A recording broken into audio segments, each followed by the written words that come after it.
this world to learn their language, because they'll never learn ours. They call him a horse whisperer. Tom DeRocher from Alberta brought his knowledge to Nanaimo.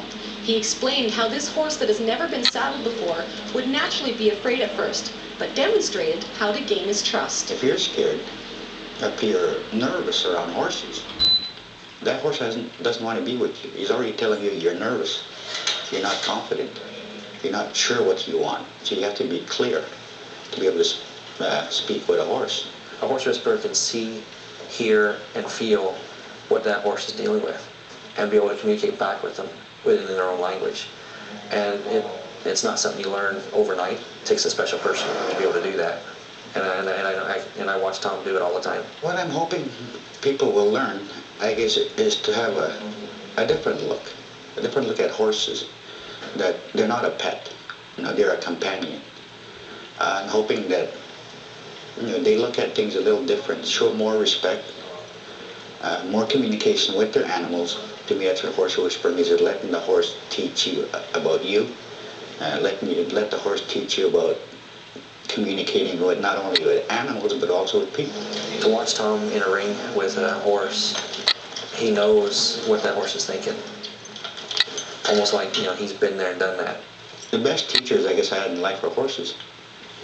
They taught a lot about me, and I'm trying to teach people, let the horse teach you. Tom's dream of training horses began as a child. His first horse was a gift from his father on his 11th birthday. I rode him around in the corral, and I was so happy, smiling and just really enjoying it. And I looked at my dad and I said, someday, Dad, I'm going to be the best in Canada. And I always remember looking at him. He just looked up at me and smiled and said, yep, a star is born. 19 days later, he got killed in a car accident. And that really, really destroyed my hopes of becoming who I wanted to be. And then I met an elder. He was a veteran. I met him when I was about 15 years old.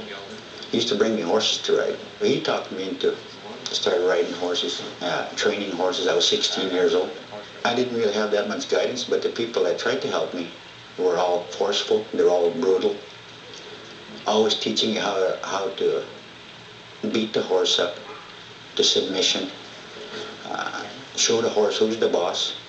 But man, and using those techniques, trying to show the horse you're a boss, I paid the price many times. I remember every time I got bucked off or ran over by a horse, I'd get up and I'd say, man, there's got to be a better way to do this. Tom discovered that better way when he learned of Monty Roberts, famously known as the man who listens to horses. So Monty Roberts to me was probably the biggest change in my life was to meet him, because he changed a whole different world. I left the old world and created a new world, a better world. Tom became the first certified Monty Roberts instructor in Canada. My goal is right now is to go across Canada and help people understand horses better. Monty saw something in me that I didn't see. He just had to bring it out and say, you can do this. And today that's what I tell people like Rob DeVore. If I'm doing something and I'm not getting the result that I want and somebody can show me something better, I'm all for it. I saw the same thing that Monty Roberts saw in me. I just kept telling Rob, you can do this. You don't know it yet, but you're going to do this. I wish that more people would be willing to listen and be open. That violence isn't the answer. You don't have to hurt somebody or hurt an animal to achieve what you want to achieve. There never was a bad horse born.